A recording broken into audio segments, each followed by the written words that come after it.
OBC certificate নিয়ে আদালতের রায়কে কার্যত চ্যালেঞ্জ করেছেন পশ্চিমবঙ্গের মুখ্যমন্ত্রী তথা তৃণমূল কংগ্রেস সুপ্রিমো মমতা বন্দ্যোপাধ্যায়।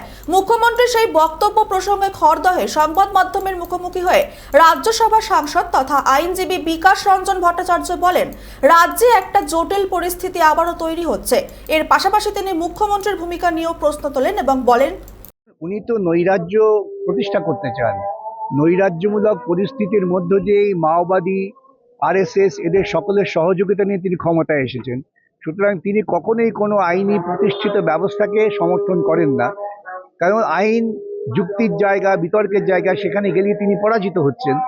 অতএব তিনি এখন মানুষকে ডাক দিচ্ছেন যে আইন আদালতকে তুমি মান্য করো না, এটা সংবিধান বিরোধী কাজ। এই সংবিধান বিরোধী কাজ এই রাজ্যের মুখ্যমন্ত্রী ধারাবাহিকভাবে করে চলেছেন। সেজন্যই মানুষের কাছে আমাদের আবেদন যে আপনারা সচেতন হন, কারণ ভারতবর্ষ যদি নৈরাজ্যে চলে যায় তাহলে আপনার আমার ঘরও শান্তিতে থাকবে না।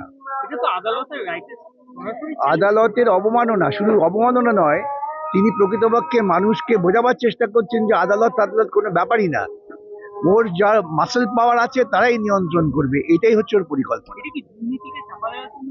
দুর্নীতিকে চাপা দেওয়ার তো আপ্রাণ চেষ্টা, কিন্তু চাপা তো দেওয়া যাচ্ছে না। যখনই আদালতে কোনো বিষয় যাচ্ছে সমস্ত দুর্নীতি সামনে উঠে আসছে, দুর্নীতিকে চাপা দেওয়া যায় না।